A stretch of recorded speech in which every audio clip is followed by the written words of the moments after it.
കഴിഞ്ഞ സീസണിൽ champions league നേടാൻ അർഹതയുണ്ടായിരുന്ന ക്ലബ്ബ് തന്നെയായിരുന്നു സാക്ഷാൽ ഫ്ലിക്കിന്റെ ബാർസലോണ. പക്ഷേ ഇന്റർ മിലാനുമായി സെമി ഫൈനലിൽ അപ്രതീക്ഷിത തോൽവി ഏറ്റുവാങ്ങിക്കൊണ്ട് ആ പ്രതീക്ഷയും അവിടം അവസാനിക്കുകയായിരുന്നു. ഫ്ലിക്കിന്റെ ബാർസലോണ കഴിഞ്ഞ സീസണിൽ ഒരുപാട് കാലത്തിനു ശേഷം മികച്ച പ്രകടനമാണ് കാഴ്ചവെച്ചത്.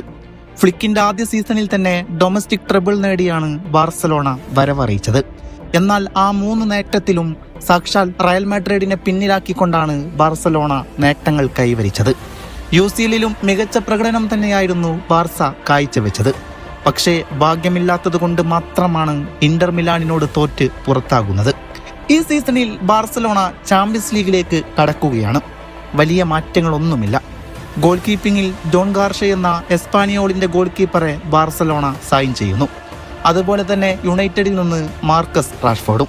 കഴിഞ്ഞ സീസണിൽ എവിടെ നിർത്തിയോ അവിടെ നിന്ന് തുടങ്ങാൻ ഫ്ലിക്കും സംഘവും ഇറങ്ങുകയാണ്. ഇത്തവണ ചാമ്പ്യൻസ് ലീഗിൽ ആദ്യ മത്സരത്തിൽ ബാർസലോണക്ക് നേരിടാനുള്ളത് ഇംഗ്ലീഷ് പ്രീമിയർ ലീഗ് വമ്പന്മാരായ ന്യൂക്കാസിൽ യുണൈറ്റഡിനെതിരെയാണ്. ന്യൂക്കാസിനെ കുറിച്ച് ഞാൻ പറയേണ്ടതില്ലല്ലോ. അതും അവരുടെ ഹോം ഗ്രൗണ്ടിൽ വെച്ചാണ് മത്സരം നടക്കുന്നത്. ഫുട്ബോളിൽ പേരുകേട്ട ഒരു ഫാൻസാണ് ന്യൂക്കാസിൽ യുണൈറ്റഡിന് സ്വന്തമായിട്ടുള്ളത്.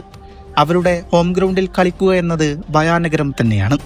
സെപ്റ്റംബർ 19 കുളിരേറ്റ രാത്രിയിൽ ജെയിംസ് പാർക്ക് തീപിടിച്ച പോലെയായിരുന്നു.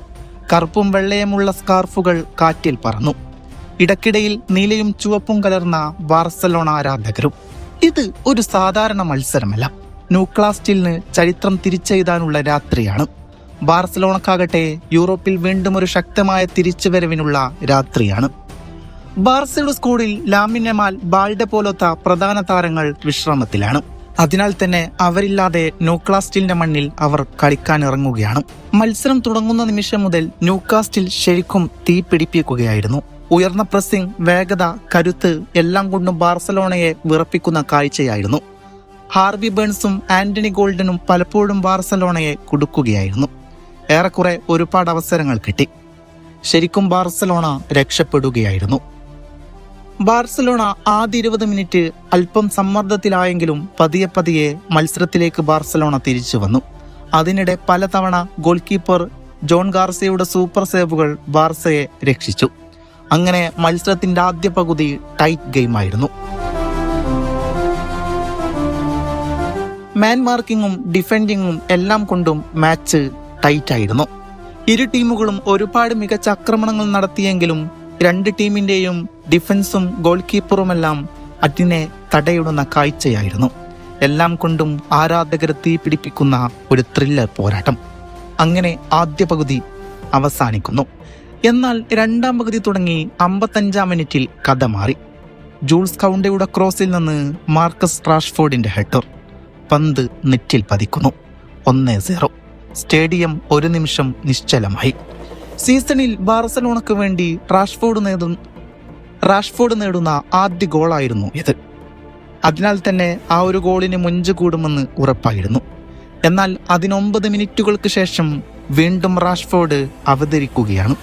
ബോക്സിന് പുറത്തുനിന്ന് 2 ഡിഫൻസിനെ കബളിപ്പിച്ച് ഒടുവിൽ റാഷ്ഫോർഡ് പോസ്റ്റിലേക്ക് ഒരു ബുള്ളറ്റ് പായിക്കുന്നു. ക്രോസ് ബാറിൽ തട്ടി നെറ്റിൽ കയറുന്ന അസാധാരണ ഗോൾ. സ്കോർ ബോർഡിൽ 2-0. ബാർസലോണ ആരാധകർ ആവേശത്തിൽ പൊട്ടിത്തെറിച്ചു. വൈ റാഷ്ഫോർഡ് എന്നൊരു ചോദ്യമുണ്ടായിരുന്നു അന്തരീക്ഷത്തിൽ.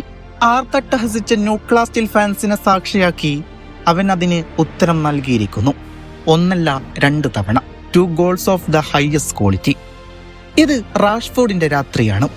ടൈറ്റ് പ്രസിംഗുമായി വന്ന ന്യൂക്കാസിലിനെ പൊസിഷൻ കളയാതെയും കിക്ക് കൗണ്ടറിലൂടെയും ബാർസലോണ ചുറ്റിച്ച രാത്രി. സ്കോർ ബോർഡിൽ 2-0 ആയിട്ടും ന്യൂക്കാസിൽ കൈവിട്ടില്ലായിരുന്നു. അവസാന 10 മിനിറ്റിൽ അവർ മുഴുവൻ ആക്രമണത്തിലേക്കായിരുന്നു. 90-ാം മിനിറ്റിൽ അവസാനം പ്രതിഫലം കിട്ടി. ജേക്കബ് മർഫിയുടെ ക്രോസിൽ ആന്റണി ഗോർഡൻ ഗോൾ നേടി. 2-1. സ്റ്റേഡിയം വീണ്ടും ജീവിച്ചു. എന്നാൽ സമയം മതിയാകാതെ പോയിരുന്നു ന്യൂക്കാസിലിന്.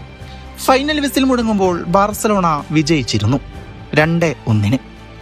ജെയിംസ് പാർക്കിലെ രാത്രിയിൽ വിജയത്തിന്റെ സംഗീതം ബാർസക്കായിരുന്നു. പക്ഷേ ന്യൂക്കാസിലിന്റെ ധൈര്യവും പോരാട്ടവും ചരിത്രത്തിൽ ഒരിടം നേടി. ന്യൂക്കാസിൽ ഫാൻസിന്റെ അമിതാവേശവും കളിക്കാരുടെ അമിത ഇന്റൻസിറ്റിയും കണ്ടപ്പോഴേ ഉറപ്പിച്ചതായിരുന്നു.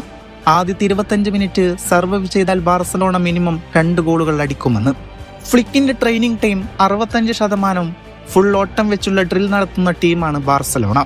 റാഷ്ഫോർഡ് പറയുകയുണ്ടായി, ഇംഗ്ലണ്ടിലേക്കാൾ കൂടുതൽ ഓടേണ്ടി വരുന്നു ട്രെയിനിങ് ഗ്രൗണ്ടിൽ, വീടെത്തിയാൽ ഉടനെ ഉറങ്ങിപ്പോകുന്നു. അങ്ങനെയുള്ള ഒരു ടീമിന് ന്യൂകാസ്റ്റലിന്റെ ഇന്റൻസിറ്റി മാച്ച് ചെയ്യാൻ പറ്റാതെ ഓടിത്തളരുമെന്ന് ചിന്തിക്കുന്നത് അബദ്ധമാണ്.